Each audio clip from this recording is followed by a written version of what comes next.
Welcome to the Practice Podcast, a show created by lawyers to help lawyers in life and business without all the complicated lawyer language. Let's welcome Bast Amron founders and your hosts, Jeff Bast and Brett Amron. Hey, Jeff. Hey, Brett. How are you? All right. How are you? I'm great. Well, that's It's great. Monday, and I'm recording the Practice Podcast with you. And we don't usually record on Mondays, so. That's really a great way to start the week. If I were you, I would be very Right. happy. I'm happy to be in a room with you. So. Well, as is anyone usually. So I was wondering if today you would mind talking to me about a topic that I know is near and dear to your heart, and that is pro bono legal services. Yes. Now, I'm not talking about involuntary pro bono legal services, which are Not near and the dear. kind where we do the work and don't get paid by people who can pay. We're talking about legal services provided to People in need. people in need, Right. who can't otherwise afford Correct. legal assistance. Yeah. And I think we've always, at our firm, shown a commitment to pro bono. We support some of the legal aid organizations. Mhm. Several of our attorneys handle pro bono cases from time to time. But it doesn't seem like everybody does pro bono. Right. I mean, and we can get into, like, we had talked about the Florida bar does not mandate pro bono hours or dollars. Right. It's one of the only states in the country. One of a that few, doesn't, right, that doesn't. And for some reason they don't. I don't know why. We're not talking about, there has to be a tremendous amount of hours or a tremendous amount of dollars. Like, Right. it doesn't have to be. And there are so many lawyers in the state of Florida that if you just ask for a little bit, it's going to go a long way, right? Right. And mandate it. Right. So they don't do that. So, but we are required to report it, right? So on the bar renewal form, yeah, there's a reporting, but it's it voluntary. asks you to report number of hours and number of dollars. Correct. But there's no repercussion to putting zeros for both. Correct. Right. It is not mandatory. So it is mandatory for a disclosure to fill out the form, Right. but it is not mandatory to do. If you put zeros, there's no repercussions for that at all. So I don't understand that. We here at our firm really want people to get involved, right? There's several reasons why. For the young lawyers, it's a great way for them to learn, right? And to interact with clients and to really get a firsthand interaction, firsthand experience with clients who really need these services, right? And so you can see the impact you have on the clients that really need these services. And so that's a great way for young people to get their experience. It's a great way to connect with the community. It's a great way to give back in terms of hours and dollars. And so we support young lawyers doing it. We support any lawyer at our firm doing it. And our firm does do a lot of hours, a lot of pro bono hours.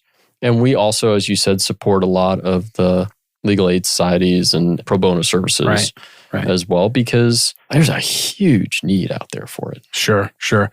I mean, this probably the only thing I remember from my law school graduation was the comment that if you do well, you have an obligation to do good. Right. And so, and I think we've always kind of taken that to heart, and you and I have, and others in our firm have as well, and taken the time to provide pro bono legal services to those who need it.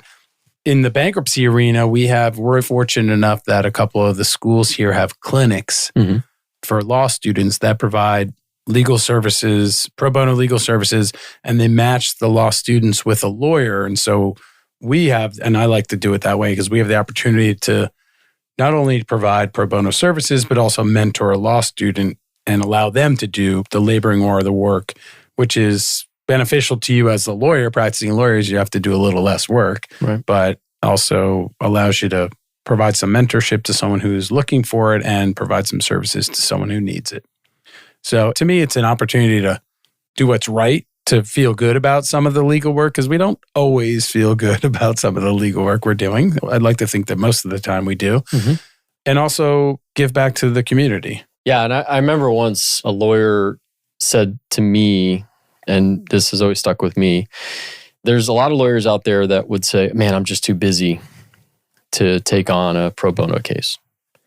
But as this lawyer told me, but if a new paying client came in, they would take it. You would take it. Yeah, right. So you have the time. It's just a matter of what you want to devote the time to. So you have the time to devote to a pro bono matter one at a time, if that's what you want to take. And listen, depending on what the matter is, I mean, there may be cases that take a lot longer, a lot more resources, a lot more time. Sure. And I mean, look, we've seen it all, right? There's some that are more public than others in terms of pro bono work, but you could always find the time and the resources to help somebody out. And again, think about it in that context. It really drove it home for me that we never, if there's a paying client that comes in the door, right, and it's something that we can handle and we work out all the financial terms, we're not going to say no. Like we may be jamming and busy. We're not going to say no. We're not going to say no because we just took a pro bono case 2 weeks ago. Right. And therefore we don't have enough time to take this case. Well, and we're not going to take, even if it forget, but even forget the pro bono, right? It's like you're so busy with all this work and you're overflowing. Right. If a new paying client came in the door, you'd find the time to get it done. Right. And if you're in that situation, hire another lawyer. Well, that's what's so you bring on other resources, right? And I know, I get it that bringing on other resources to handle a pro bono matter is not economical for law firms. I mean, I get that. And we're not suggesting that at all. Right. But there's time. There's time to give back and there's time to do that work. Right. And I think we should also caveat that what we tell our attorneys is you still got to do your billable work. Yeah. So take on a pro bono case, but it's not at the expense of your other paying clients. You can't just take on a pro bono case and say, I'm just going to work on this for now and not work on any billable Right. cases. I mean, we don't have that structure. I know there are some firms in the country that do have that structure, right? They have entire departments that are focused on taking on pro bono work, and there are lawyers that are dedicated to that. And I think that's laudable and that's great. We don't have that structure. So what your point is that if you do take on a pro bono matter, then that goes in line with all of your other work that you have and not, to the exclusion of. So I agree with that. And so that's the hours component. But what about the fiscal or the economic component of giving back too? Because yes, the hours are important for sure. But what the lawyers provide is only a fraction of what these clients and services need, right? And that is dollars. Yeah. I mean, I think it's got to be a combination of the two. It's like you said, on the Florida bar asks you to report how much time you've given and how much money you've given. Mm-hmm. So some people, I think, it's like anything else, any other charitable organization. Sometimes you're going to want to give and sometimes you're going to want to support them with time or hours or some other service that you're able to provide. And those organizations, just like these pro bono clients, are going to get by with some combination of the money and the clients aren't getting the money. Let's be clear. The money's going to the organizations that provide the pro bono or coordinate the pro bono legal services. Yeah. And they have staffs and they have lawyers. And you want those services to be able to hire good quality lawyers, right? To represent these people, because there's that kind of work that's needed all the time. What the lawyers that volunteer the pro bono work is really assisting the lawyers that are full-time.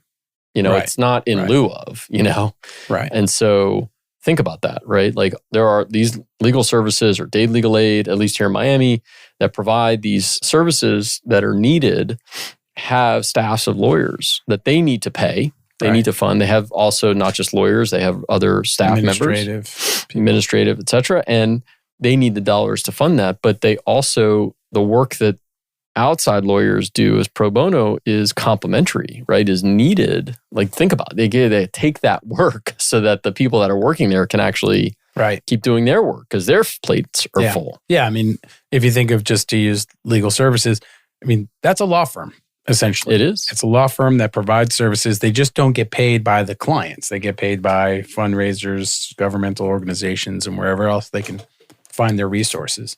Mm-hmm. And so they need the resources, but they need, lawyers, more lawyers to do the services because they just don't have enough to do it all on their own. So what tips would you have, some tips that you have, Jeff, when you take on a new pro bono to be able to manage that client, right? Make sure that client is getting the resources and the services that client needs for the result that client is looking for.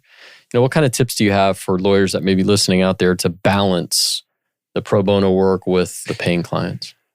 Well, my practice has been to take one per semester And I tend to do it through these programs, through these clinics. Right. And so, that's an easy way to do it. I know each semester there's going to be a new round of students that are looking for pro bono cases and looking for mentors. So I try to take one a semester.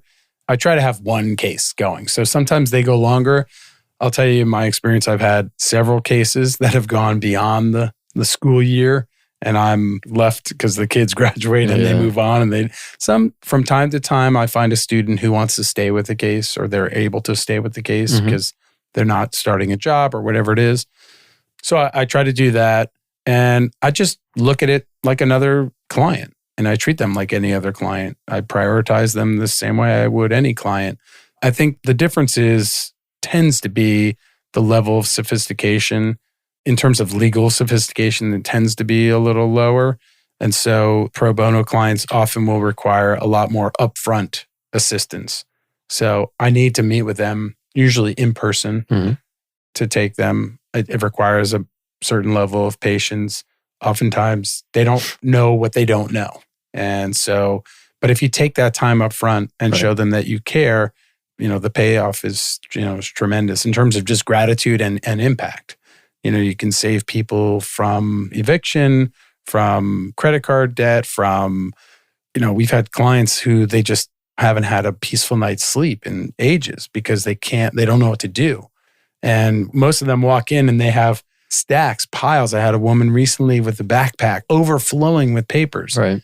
And I got some Redwell, some little folders just to help her just kind of get a little organized. And we were literally opening mail for her that she was afraid to even open it, as if opening it would somehow, create some, ownership that wasn't otherwise distanced by keeping it sealed. But I don't know. I think I deviated from your question. No, not at all. I mean, do you have any tips? Fair. Yeah, I mean, I think you're dead on, which is you put it in the same order, same priority as any paying client. Like you said, on the front end, there's a bit more handhold, at least from the typical client that we represent. There's a little bit more handholding on the front end because there's a little less sophistication. But these people come in here and, man, they have been through the ringer typically. Right? Like you said, stacks and stacks of paper and bills, and sometimes lawsuits, and sometimes evictions, and sometimes bill collectors that are calling them all the time, and they just want it to stop. Right. And through sometimes no fault of their own, sometimes they get sick and they've got medical bills and they just, they can't do it. I've seen several that were identity theft. Yeah. They're a product of identity theft where it was a credit card bill and was not their card. It might have been a family member or a friend or somebody else, but I've had several of those over the years where they swore up and down, these are not my charges. I didn't buy this. I didn't buy this. None of these amounts. Oftentimes, they don't understand what the lawsuit even means. Why am I being sued? I never had a card with this company. Or it could be that the lawsuit's by a servicer and they don't recognize that name. There's just so much complexity to our legal system that these are people who really need help. And so for all the members of the Florida bar that are listening.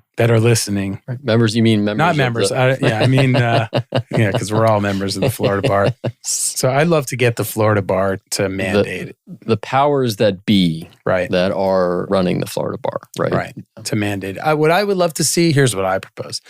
All law students should be required to do 1 year. 1 year. This is, by the way, these are the opinions of Jeff Bast and Jeff Bast only, not Bast Amron, LLP, or the Practice Podcast. Yeah. There should be some requirement. It doesn't have to be a year, a semester, whatever it is. Some requirement to do pro bono or some other type of legal services before you practice. Yeah, I am in agreement with that. I don't know about structure. I'm in agreement with some sort of residency. Yeah, like a doctor, right? For sure. And there's definitely a component when we all graduated law school, when current graduates are graduating, they don't really graduate prepared to practice law. Right. They just don't. And so would be this would be great. Some sort of residency with a pro bono, maybe with private firm, whatever it is, there's got to be a program. I don't know if it needs to be a year, a 6 month, whatever it is, But there should be a program in place. But man, that's a high hurdle. Let's focus on, I don't know that's a complete shift in dynamic, and maybe that's a separate podcast. What if the Florida Bar, and this is a product of a conversation we had recently with somebody from one of the organizations that was suggesting that a requirement that either you provide a certain number of hours or you pay a fee, and the fee could be tied to your billable hourly rate. Yeah. So that a junior lawyer has a lower rate than a senior lawyer who has to pay more. Yeah. And the senior lawyer in a large metropolitan area pays more than his or her equivalent in a more rural area where perhaps the hourly rates are lower. And to me, that would make I think it's great. I think it would make a lot of sense. I think, again, I love tying it to your hourly rate. And so people think, well, okay, that's 1 hour of my time. Right. 1 hour. That's it. I mean, that is not a lot to ask. No. And a lot of these organizations do not get funding either from the state level. Some get it from federal, some don't. Some get it from local, some get it from just donations and grants. And some, it's a hodgepodge of trying to put money together. And as budgets, either in local budgets or state budgets or federal budgets get constrained, they start to cut these, the amounts that are given to these organizations. Right. Do you know, I don't know if you know this, but do we have any idea why the Florida Bar doesn't mandate these? No. The silence is, I don't know. I mean, for the life of me, I would imagine that maybe it is a freedom thing, a choice thing. Right. I don't know. Yeah. That's a guess on my part. I think it is something that if we're being asked to pay dues and fulfill obligations to the bar, which we are, and which we all willingly do. Right. Why can't you just add that? Well, it's already on the form. It's important enough. It's just one word. Here's how I look at it. Right. It's important enough that they put it on the form. Correct. So they want every 2 years when we have to renew our license. Every year? Every 2 years? In New York, it's every 2 years. He's flashing now, folks. I'm admitted in New York and Florida. It's on the form. You have to fill it out anyway. So you're already writing. So it was important enough to put it on the form. But so if anyone from the Florida Bar is listening to this, can you please either make it mandatory or give us a call and tell us why it's not mandatory so we can, and we'll have another episode and invite you on. And we'll invite you on to talk about it. We'd love to debate that issue. It really would. Maybe there's things that we're missing. I'm sure there is. I'm sure there is. And I get it could be a burden on solo practitioners who don't have, resources. But talking about 1 hour of billable work in terms of a fee, or you provide the services. Right. As a mandatory. Right. And so, I agree with you. I get the burden issue. And I understand that. But if you tie it to an hourly rate or you can put in the time, to me, it seems to make sense that every lawyer should be able to do that. And by the way, there can be a waiver request, right? I mean, if you have some hardship as a lawyer, then there should be a way to waive. I agree with that. Right. All right. So we've settled the problem of pro bono legal services in the state of Florida. Yeah. So you don't need to call us anymore. Just put it on the form and we're good. No, just, of course, kidding. Please call us, reach out to us. We'd love to hear about it. We'd love to talk to you and see if we can have this debate and see if there is some way that we can make a change that would help benefit the people of the state of Florida and the organizations that help provide these services to those in need. If you are part of the Florida Bar or anyone else that's listening to this podcast and you enjoyed it, please give us a 5-star review. Share the podcast with your friends and family. Follow us wherever you listen to. And if you have any questions, send them to us. You can send them to us by email. You can do it on our website, carrier pigeon, however you want to reach out to us. We're available. Thank you, Nelson. Thank you, Brett. Thank you, Jeff. Thank you, Nelson. For more information on this show and other resources, visit fastamron.com and connect with us on LinkedIn, Facebook, and Instagram @fastamron.